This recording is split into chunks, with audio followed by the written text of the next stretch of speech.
The Birth and Early Adventures of Thumbelina, Part 1. Once upon a time there was a lady and she lived by herself. She always wanted a daughter since she was a little girl herself. One bright morning she was watering the plants and crying, thinking if she had a little girl with whom she could play.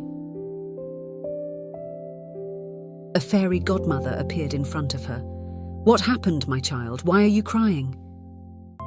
"I have set my heart upon having a little girl. Please, could you tell me where I can find one? I'm helpless." "Oh, don't worry, that can be easily managed."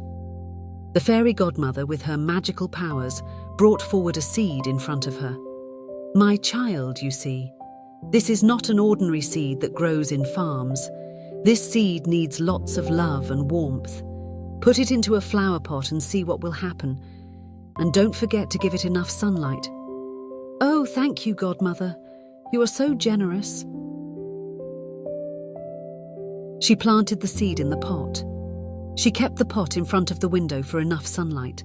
It quickly grew into a fine, large flower, which looked very much like a tulip. The woman nourished it with love and watered it each day. One day she softly kissed its half-shut petals, and as though by magic the flower opened in full blossom.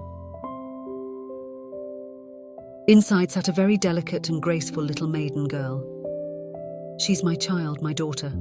I'll call her Thumbelina. She is not bigger than the size of my thumb. I'm your mother, child, and your name is Thumbelina." The flower had given her the daughter that she had dreamed of. She had a walnut shell that served as her cradle, violet petals for her mattress, and she pulled up a rose petal as her blanket. During the day she played in a tulip petal boat floating on a plate of water and rowed herself from side to side with 2 oars made of white horsehair. It really was a very pretty sight. One night she lay fast asleep in her walnut shell. A large frog hopped through a hole in the window pane. "How pretty she is! She'd make the perfect bride for my own dear son." And she took up the walnut shell, in which little Tiny lay asleep, and put Thumbelina on a water lily leaf in the middle of the pond. We have placed her on a lily leaf. She will never be able to escape us now. Left all alone on the green leaf, Thumbelina sat down and cried. She didn't want to have the frog's horrible son for her husband. "No way am I marrying you!" On the other hand, Mother tried to find Thumbelina in every corner of the house, but she couldn't find her. There was a shoal of fishes who swam in the water beneath her. They had seen the frog and heard their conversation. They felt very sorry, so they decided to help her. Meanwhile, the frog and her son were busy making the wedding plans. The fishes gathered around the green stem and nibbled it with their teeth. The leaf separated from the stem and Thumbelina started floating. "Thank you so much. You guys are really kind." Thumbelina went away, far, far away, where the frogs could not find her. Thumbelina sailed past many a place where the little birds saw her. They sang, "What a pretty girl."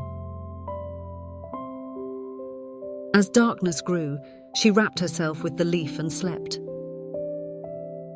Thumbelina's Journey and Happy Ending, Part 2. But the next morning she woke up at a place where the sun struck the water, and it looked like shining gold. She was heading towards the end of the stream. Just then a big bug flew by. "What a beautiful girl she is! I must save her!" Immediately he fastened his claws around her and took her away to a far, far place. "Where are you taking me, Mr. Bug?" "I'm taking you to my house." After a while, when they reached the bug's house, all the other bugs who lived in the tree came to see who had come. "Friends, look at this pretty girl. I am going to marry her. She has only 2 legs. What a miserable sight this is. Look at that. She has 2 hands. How shameful. She looks like a human being. How ugly she is." Mr. Bug came to agree with them, and finally in anger left her somewhere deep in the woods. The winters approached. Snow began to fall and the poor girl shivered with cold. It was terribly cold for her.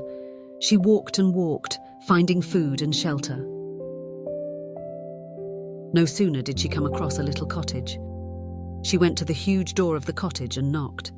Out came a field mouse who lived in the cottage. "Who are you, poor little thing?" "I'm lost in woods. I'm feeling very cold and have nothing to eat. Could you help me?" "I live alone here. You can come into my house and share my dinner. You will feel warm here, but before that, may I know your name?" "I am Thumbelina."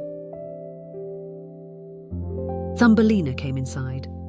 The cottage was warm and cosy, with a whole storeroom of grain and a kitchen with a pantry. "Thank you for sharing food and giving me a warm place to stay. You can stay with me all winter. Mrs. Mouse, you are really kind." The mouse was so fascinated by Thumbelina's beauty that she wanted her to stay with her forever. "It's a weekend, so we shall have a visitor today. Once every week my neighbour comes to see me." Soon the bell rang and there appeared a mole. He paid them a visit in his black velvet coat. The mole heard her voice and fell in love with her sweet voice. He decided to marry her. So he went to the mouse and said, "I shall give you all my food and my house, only if you get me married to this pretty girl." Mrs. Mouse couldn't say no to the rich mole. "All right, I shall start the preparations then." Thumbelina didn't want to marry the mole. So the next morning, she decided to run away. While wandering in the woods, she came upon an injured sparrow lying in the forest. The poor bird must certainly have died of the cold. As she went closer, she saw the sparrow was alive. He was just injured. "Are you okay, dear sparrow?" "Oh no, it's bleeding." Thumbelina decided to help the little bird and got some bandages and medicine for the sparrow. "Don't worry, Mrs. Sparrow, you will be all right now." The little sparrow could fly just as she applied bandages. "Goodbye, you pretty little bird. Thank you, pretty little child. I shall never forget this. What help can I be of to you?" Soon she saw the mouse and the mole approaching and calling out her name. "Oh, Thumbelina, where are you?" As Thumbelina heard their voice, she told the sparrow, "The mouse wants me to get married to Mr. Mole. Please, could you take me away somewhere far from them? I don't want to marry the mole. I have a plan. Come on, climb on my back quickly." "Bye, Mrs. Mouse. Thank you for everything. I love you and I shall never forget this." The mole and mouse were startled as they saw Thumbelina flying away. The sparrow took her to a flower land where there were all types of flowers and little birds who would sing. "This is just so beautiful. What's it called?" "It's called the Flower Land, and it's time I leave." "Thank you, Miss Sparrow. You are the best." Thumbelina was very happy. "This is my home. These flowers smell so good." No sooner did she remember her real home, how her mother grew her up with her love. She felt very sad and wanted to go home now. But suddenly there appeared the King of Flowerland. He saw Thumbelina and fell in love with her. "I'm the King of Flowerland and you are the prettiest girl I've ever seen. Will you marry me and be my wife? I will make you the Queen of Flowerland." Thumbelina thought for a minute. Here indeed was a different sort of husband from the froggy's son, Mr. Bug, and the mole with his black velvet coat. "Yes, only if you take me back to my mother and we three will live happily there." He agreed and brought Thumbelina a present. The best gift of all was a pair of wings that had belonged to a large silver fly. When these were made fast to her back, she too could fly from flower to flower. After the marriage, the king and Thumbelina flew away and found the mother's home. The mother was really happy to see her back. "Oh, Thumbelina, you don't know how happy I am to get you back. I will never let you go away from me now." "I will never leave you, Mother."